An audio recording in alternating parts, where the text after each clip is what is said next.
ಮೊದಲ ಹಂತದ ಚುನಾವಣೆಗೆ ಕಾಂಗ್ರೆಸ್ ಭರ್ಜರಿ ಸಿದ್ಧತೆಯನ್ನ ಮಾಡ್ತಾ ಇದೆ. ಸಿಎಂ ಡಿಸಿಎಂ ಸಭೆಗಳ ಮೇಲೆ ಸಭೆಯನ್ನ ಮಾಡ್ತಾ ಇದ್ದಾರೆ. ಶಾಸಕರು, ಸಚಿವರು, ಶಾಸಕರು, ಪದಾಧಿಕಾರಿಗಳು ಎಲ್ಲರ ಜೊತೆಯನ್ನು ಸಭೆಯನ್ನ ಮಾಡ್ತಾ ಇದ್ದಾರೆ. ಸಮಾವೇಶ ಆಯೋಜನೆಯ ಸಂದರ್ಭದಲ್ಲಿ ಜಾಸ್ತಿ ಜನರು ಸೇರಬೇಕು, ಗ್ಯಾರಂಟಿ ಯೋಜನೆಗಳ ಬಗ್ಗೆ ಜನರಿಗೆ ಜಾಗೃತಿಯನ್ನ ಮೂಡಿಸಬೇಕು, ಎಲ್ಲರನ್ನೂ ವಿಶ್ವಾಸಕ್ಕೆ ತಗೊಳ್ಬೇಕು.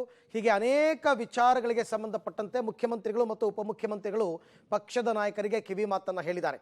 ಮೊದಲ ಹಂತದ ಚುನಾವಣೆ ಇನ್ನೇನು ಹತ್ತಿರದ ದಿನಗಣನೆ ಕೂಡ ಆರಂಭ ಆಗಿದೆ.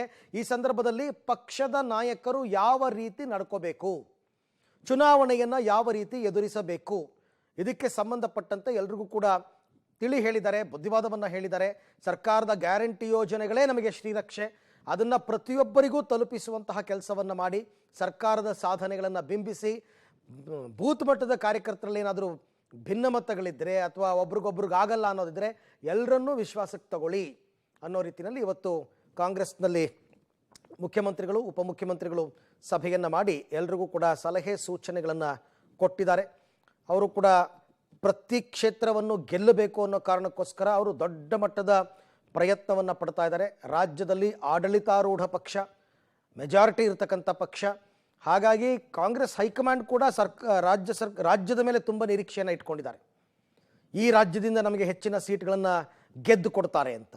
ಅದಕ್ಕೆ ಪೂರಕವಾಗಿ ಸಿದ್ದರಾಮಯ್ಯನವರು ಅನುಭವಿ ರಾಜಕಾರಣಿ, ಡಿ ಕೆ ಶಿವಕುಮಾರ್ ತಂತ್ರಗಾರಿಕೆಯನ್ನು ಮಾಡೋದರಲ್ಲಿ ನಿಸ್ಸೀಮರು, ಹೇಗಾದರೂ ಮಾಡಿ ಈ ಸರ್ತಿ ಮೈತ್ರಿ ಸೋಲಿಸಬೇಕು ಅಂತ ತೀರ್ಮಾನವನ್ನು ಮಾಡಿದ್ದಾರೆ.